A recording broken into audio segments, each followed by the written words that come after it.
All right, let's get into it. Today, we're unpacking a chapter in the book of Luke that's, well, it's all about invitations. But here's the thing. These aren't your typical party invites. As we're going to discover, each one comes with a hidden cost and a really profound choice. So this entire chapter really spins around a series of invitations, but it all kicks off at a dinner party. And you need to understand, this is no friendly get-together. It's a high-stakes confrontation that really sets the stage for everything else that's about to happen.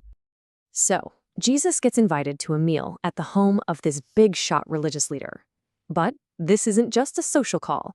You can just feel the tension in the air. It's an ambush, plain and simple. I mean, the scripture is crystal clear.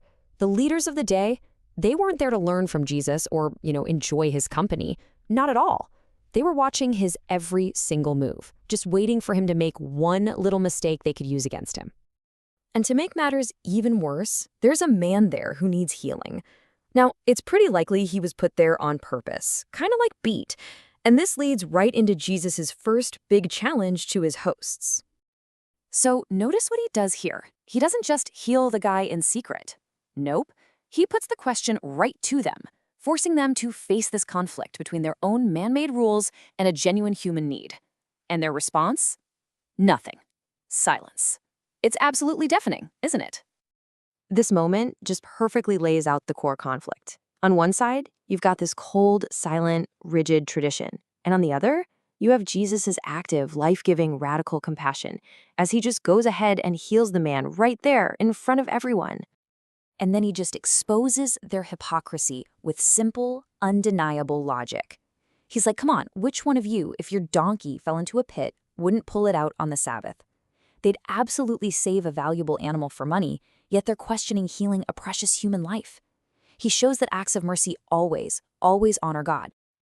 Okay, so let's see how this keeps building. Jesus, still at this super tense dinner, he's watching the other guests, and he uses their behavior to teach a really profound lesson about how God's kingdom actually works.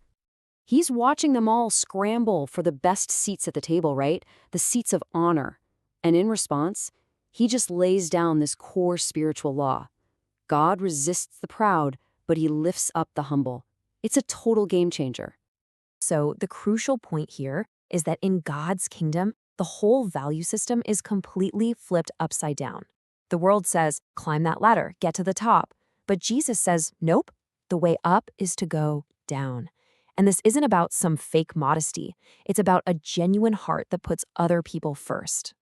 Then he turns to the host himself and challenges him directly. He says, stop inviting people who can just pay you back.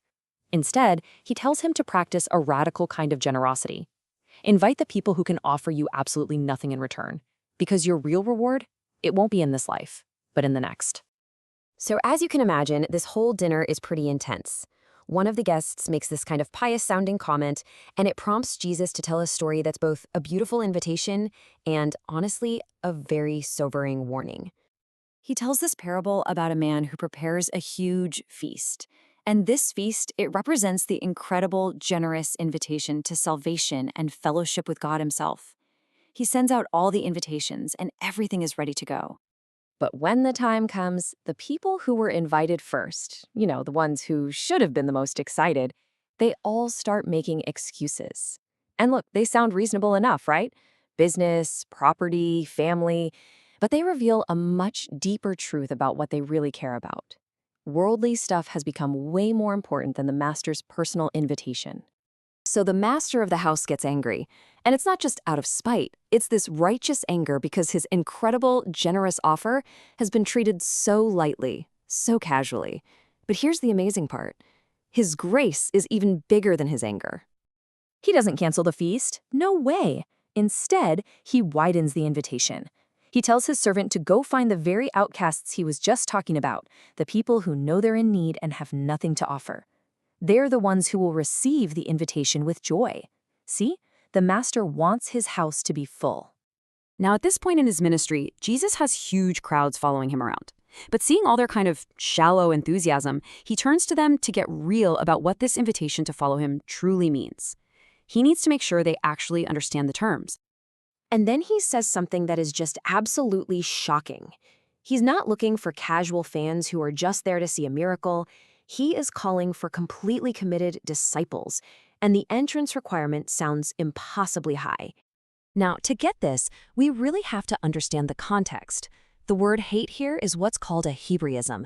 It's a figure of speech. It doesn't mean emotional hostility or anything like that. It means your love for Jesus has to be so absolute, so total, that every other love, even for your closest family or your own life, looks like hate in comparison. He has to be the undisputed #1 priority, period. Then Jesus uses this simple, practical analogy. He says, look, nobody starts building a massive tower without first sitting down and calculating if they have enough money and supplies to finish it. He's urging everyone to seriously think about the commitment it takes to follow him. He uses another example. A king doesn't just march off to war without first figuring out if his army is strong enough to actually win. The message is incredibly clear. Salvation is a free gift. It's all of God's grace. But true discipleship, actually living it out, well, that costs us everything. And this is where it all comes back to us, doesn't it? The whole chapter moves from being a story about people 2,000 years ago to a direct and really personal question for every single one of us today. So how are you going to respond to God's invitation?